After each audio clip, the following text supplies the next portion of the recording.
Allez les gars, c'est parti pour quelle base AEG choisir. J'ai traité ce sujet maintes et maintes fois en privé, quelques fois en article. Je devais faire une vidéo là-dessus. Alors là, on est dans la bonne période parce qu'on est aux 2 tiers de l'année, l'IWA est passé, on sait à peu près ce qui nous attend, nouveauté jusqu'à environ 8-12 mois. Donc je peux me baser là-dessus. Je vais parler en gamme, comme ça vous allez pouvoir vous baser là-dessus et choisir le modèle que vous préférez. Les critères qui vont diriger mes conseils, c'est évidemment et encore une réplique fiable et performante. Dans un premier temps, je vais m'arrêter sur quel support choisir au niveau du trigger. La détente du déclencheur. Est-ce qu'on prend un ETU avec plein d'options, avec les options essentielles, un switch électrique, mécanique? Alors ça va dépendre, je pense, de votre fréquence de jeu et de vos attentes. Un switch mécanique, faut pas trop lui en demander. Il a une durée de vie, à mon avis, qui est moindre qu'un bon ETU. On en trouve de moins en moins en neuf sur le marché parce que les ETU vont prendre la place, puisque forcément, c'est de meilleure qualité, c'est plus réactif. Enfin bref, c'est une bonne évolution. Mais si on veut faire un coup d'airsoft de temps en temps et qu'on veut vraiment pas mettre cher dans une réplique, on peut choper une réplique avec un switch mécanique, voire électrique, neuve ou d'occasion. Et voilà, ça fait le taf. Par contre, si on a un joueur confirmé qui joue régulièrement, au moins tous les 15 jours, on va se faire plaisir. On peut se diriger sur un petit ETU d'origine. C'est vrai que c'est un petit peu cher. Bon, moi, je me suis toujours arrangé à les choper en promo, etc. Mais un ETU avec plein d'options, notamment le Leviathan, c'est vraiment génial. Parce que, tout d'abord, on peut faire nos réglages en direct. On n'est pas obligé de brancher, débrancher. On n'est pas obligé de faire des manipulations à chaque fois avec la détente. On peut enregistrer plusieurs configs dedans. On peut jouer avec les options comme le pré-cooking, le frein moteur, de façon précise.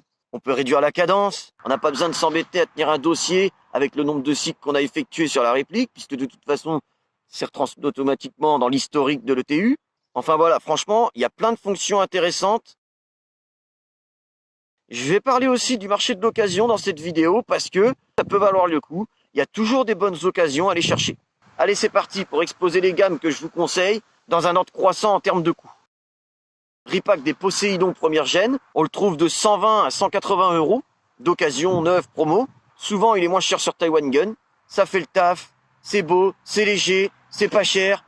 Foncez. Vous avez les précurseurs qui ont fait un tabac à leur sortie, mais je vous conseille d'aller les chercher d'occasion parce que c'est cher en neuf, ça vaut pas leur prix, surtout à notre époque.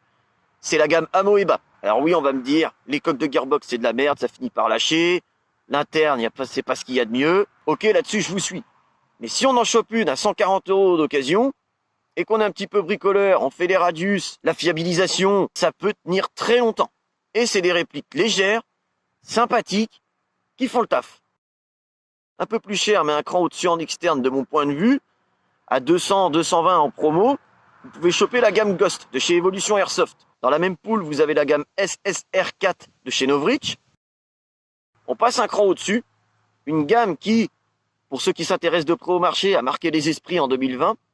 C'est la Edge 2.0 de chez Specna Arms. Bon, alors malheureusement, elle a pris une claque du seigneur en termes de tarifs.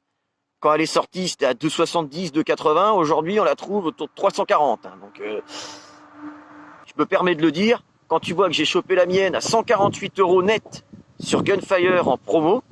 Non, les gars, je raconte pas des conneries. Si vous voulez, je peux vous sortir la facture. Excusez-moi de le dire, mais on voit que parfois, il y en a qui se font des sacrées marges dans le marché de l'airsoft. Dedans, vous avez un Aster. Pour les petits détails, ils ont mis un flat top.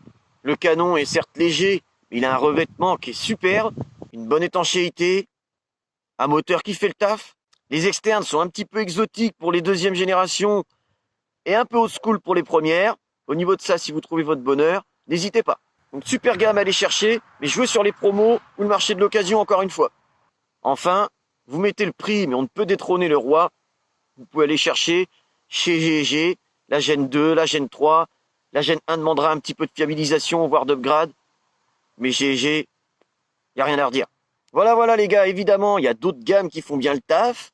Je ne vais pas toutes les citer. Celles-ci sont juste mes recommandations. Maintenant, faites vos jeux. Allez, à plus!